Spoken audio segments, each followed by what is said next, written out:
Hello again. I believe this is video number 4 of this series, and you know what?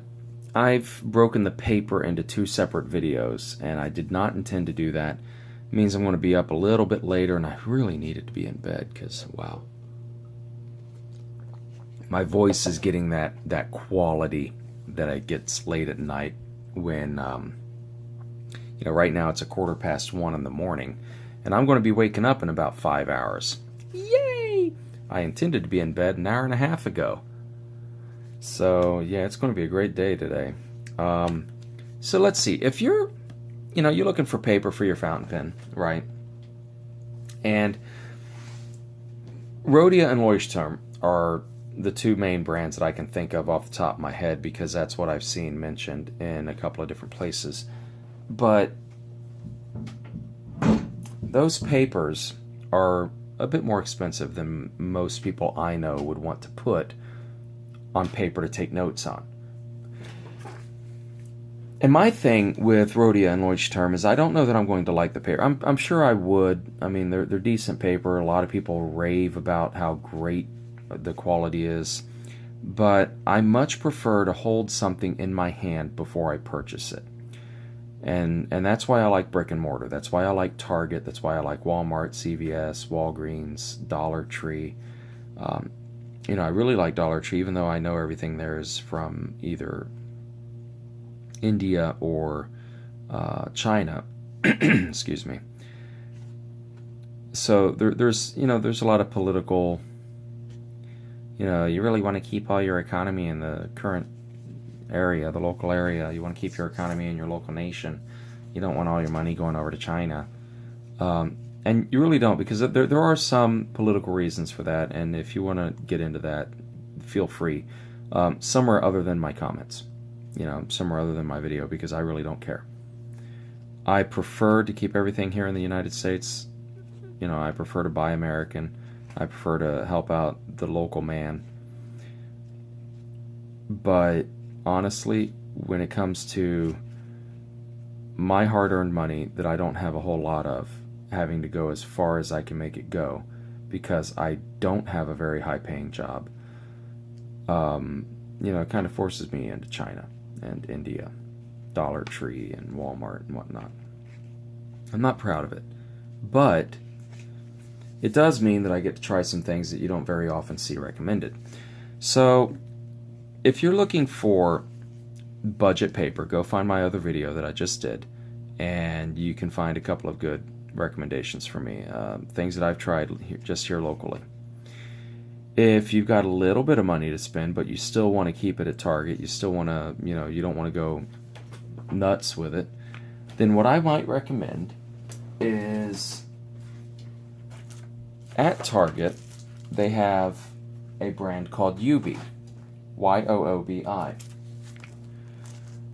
spelled thusly. Yes, my video is reversed. Nothing I can do about that. Sorry. But they have these little pocket journals that they come in a 3-pack. They can be a blue, a yellow, a green, but there's always 2 of one color and then 1 of the craft paper. I think the 3-pack is something like $3. So it's not too bad, $1 a piece.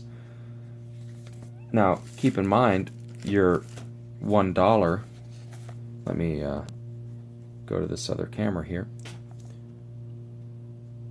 Come on, there we go. Your $1 is going to go farther at Dollar Tree.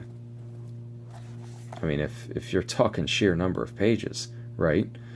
Because this book here is about $1, and this book here is about $1. So you tell me, which one's a better value? I mean, even if this were crappy paper, and I've already shown it's not, even if it were crappy paper, your $1 is still going to go farther here.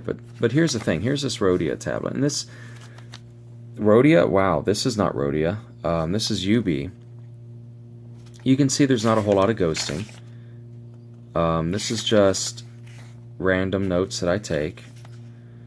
And this is my notepad. This is what I just carry with me when I just want to scribble something down real quick. The paper is very good. There's not... I'll just use my KFC order here. There's not a whole lot of feathering. There's a hair of it, okay? Very slight, but hardly noticeable. You can hardly see the ghosting from the other side of the page. Zero bleed through. This is a very good paper to write on. It's got a plastic cover. You can see the texture there, okay? And I have carried this in my pocket, sat on it. It seems to be taking the abuse rather well. A little bit more expensive, you know, $3 or so for the pack. But, you know, they've also got a larger UB composition book. This composition book was only $2.29. Now, this is going to be a book that I use at work. So all of my notes are in the back because this is just where I've been scratch padding it. Now, I've already done this one several days ago, but you can see when I wrote on the back side of the page in the rollerball, deliberately in reverse so that it'll show up. Okay, so you can see I'm actually writing on that side. But you can see there is some ghosting. There's even a little bit of bleed through. Definitely a bit of bleed through with the rollerball. And these were done with, well, you can see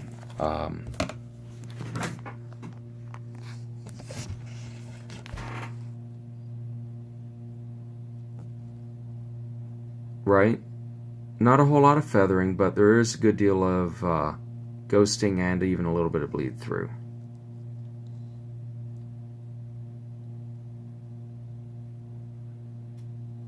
There's a little bit of drying time there. The Waterman, by comparison, with its medium nib, you can see the bleed through of the rollerball. So, I mean, this is not, for the price, $2.29.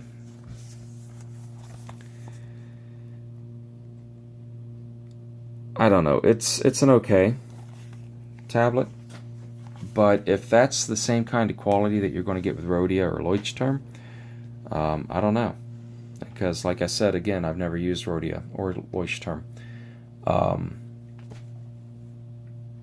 that's the Ubi, and you can get that at Target. You can try it out for fairly cheap. There's also these things at Target. Now, I said earlier that Mead paper kind of runs the gamut on its quality. And this is, I don't have a good example in this notebook because all of the notes in this notebook were done with a ballpoint. But even with the ballpoint, you can see that this notebook's got quite a bit of ghosting. In some cases, there's even bleed through with a ballpoint. Not a roller ball, not a gel pen, but a ballpoint.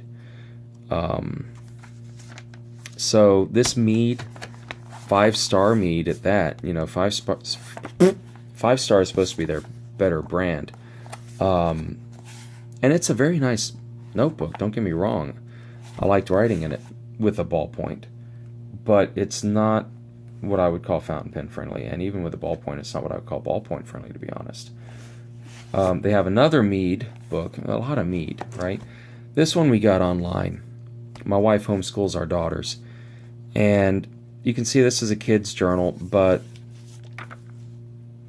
it's good for testing ink. But there's quite a bit of ghosting, quite a bit of bleed through in some cases, so it's not what I would call fountain pen friendly either. But if you just need something that you want to scribble on, you want to try a couple of ideas, maybe practice your handwriting, I don't know that I would do that for handwriting practice because, you know, it's got that area, but for drawing, you know, it's meant for a second grader, right? But those are just some options. I mean, between this video and my last video, you should be able to see that really you're going to get more bang for your buck if you go with a cheaper paper. It's surprising, but if you're just getting into the pen hobby, go ahead and get you some cheap paper for now. Trust me. If you don't like it, you're not out but $1 or $2. So, until next time, you all take care, and I'll see you on the flip.